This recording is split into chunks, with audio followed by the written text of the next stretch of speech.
In Joseon, the scholar was the king's mirror, meant to reflect virtue, caution, and truth. But mirrors can crack, and when power gazes too long upon its reflection, it begins to fear what it sees. Between 1392 and the late 19th century, the Joseon dynasty reigned as a Confucian kingdom, a society bound by moral codes and intricate hierarchy. Its scholars were guardians of principle, its kings guardians of order. Yet beneath the harmony of ritual and law lay a truth.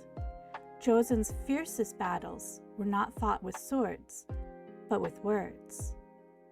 Scrolls, not spears. Ideals, not armies. This is the story of the Sarim, the righteous scholars who believed virtue was the backbone of rule, and of the purges that sought to silence them. A war of ideology, a tragedy written in ink and ended in blood. Joseon was born in 1392, when General Yi Sung-ye dethroned Goryeo last king to build a new dynasty, one that would embody Neo-Confucian ideals. The early rulers, Taejo, Sejong, Seongjong, sought to civilize the state through law, learning, and moral order. By Seongjong's reign, the Sarim movement began to rise. They were principles of Neo-Confucian philosopher Jung Do-jung's vision, a government ruled by ethics, not bloodlines. They believed ministers should remonstrate, correct their rulers when power drifted from righteousness. To them, truth was loyalty. But to those in power, truth could sound like rebellion. Opposing them were the Hangul, the entrenched elite who had helped found Joseon. They were pragmatic, worldly, bound to the throne by favor and inheritance. To them, reform meant upheaval, and conscience was inconvenience. So the kingdom split, not in open battle, but in philosophy. Who had the right to define virtue? Who had the courage to confront the throne? By the time King Yeonsangun ascended in 1494, that question would draw blood. Yeonsangun, the son of Queen Yoon, executed before his eyes could remember her face. A king born in trauma, ruling through paranoia. Haunted by betrayal, he saw enemies in every whisper. Scholars who quoted history became suspects. Those who spoke of ethics, traitors. In 1498, the first blow fell. The Muo Sahwa. A scholar named Kim Il-sun was accused of including veiled criticism of a royal ancestor in an anthology. The Hangul seized the moment, branding the Sarim as conspirators. Executions followed. Heads rolled in the capital. Libraries were purged of dangerous texts. A generation of scholars erased. But the terror deepened 6 years later. In 1504, Yeonsangun discovered the truth behind his mother's execution, that court officials and even the scholars had conspired against her. The Gapcha Sahwa began. He unleashed vengeance across the court, purging hundreds, exiling thousands. Women who had served Queen Yoon were executed, families annihilated. Palace walls, once echoing with Confucian debate, filled instead with screams. Yeonsangun's rage consumed his throne. In 1506, the court, led by his own ministers, rose against him. He was dethroned and exiled, dying in disgrace. But the purges he began left a kingdom drenched in suspicion, and a moral wound that would never heal. The new king, Jeongjong, inherited a throne haunted by ghosts. He sought balance, to heal the wounds of tyranny.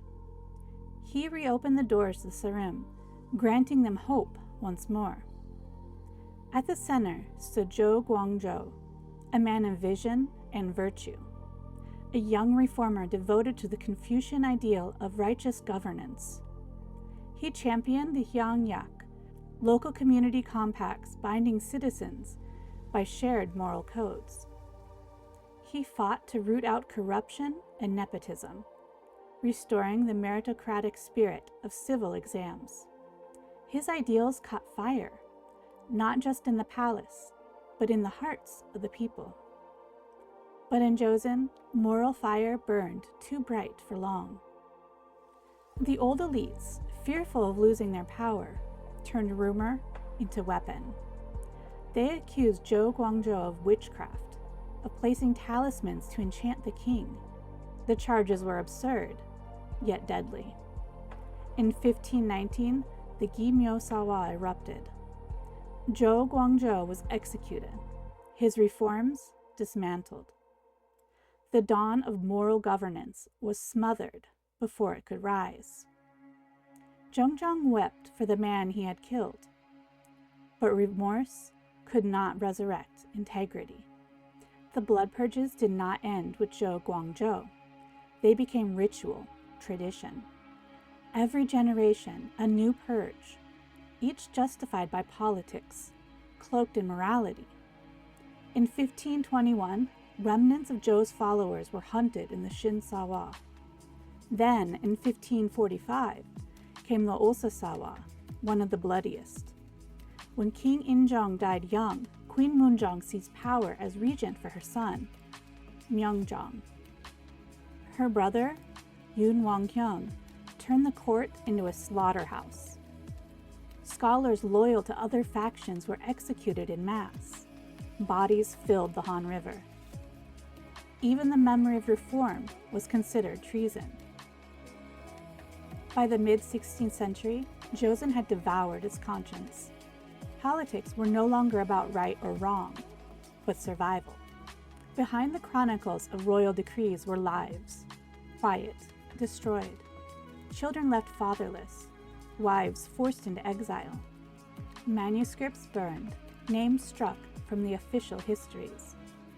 A scholar's punishment extended beyond death. It erased his legacy, his lineage, and his memory. Yet in hidden valleys, the Sarim endured. They founded Sahwa academies, private Confucian schools, where banned teachings survived. There, under candlelight, students still copied Jo Gwang-jo's writings by hand.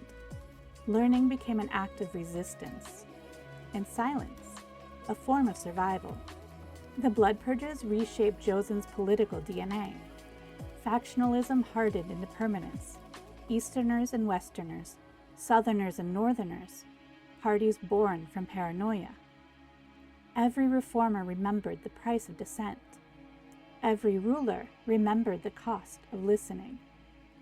Yet history remembers differently. Jo Gwang-jo, once branded a heretic, is now honored as one of Korea's moral lights. Shrines bear his name. Sowon still echo with his ideals. His defeat became his immortality. The purges taught Joseon a terrible lesson, that when a state destroys its thinkers, it loses its soul. And that silence, once chosen for safety, becomes a cage. Conscience and power. In Joseon, they were never allies. The scholar's pen could provoke a death sentence, but the ink of their words outlived their executioners. Today, their names are still read, their ideas still debated, their sacrifices still honored, because some truths, even drowned in blood, refuse to die. This is Court of the Crane. From Joseon's shadows, we tell stories that still echo. If their courage has moved you, share, subscribe, and remember, history's silence ends when we speak its name.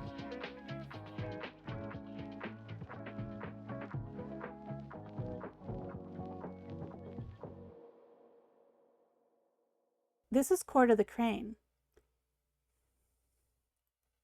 with the noisiest road in Seoul. Wow.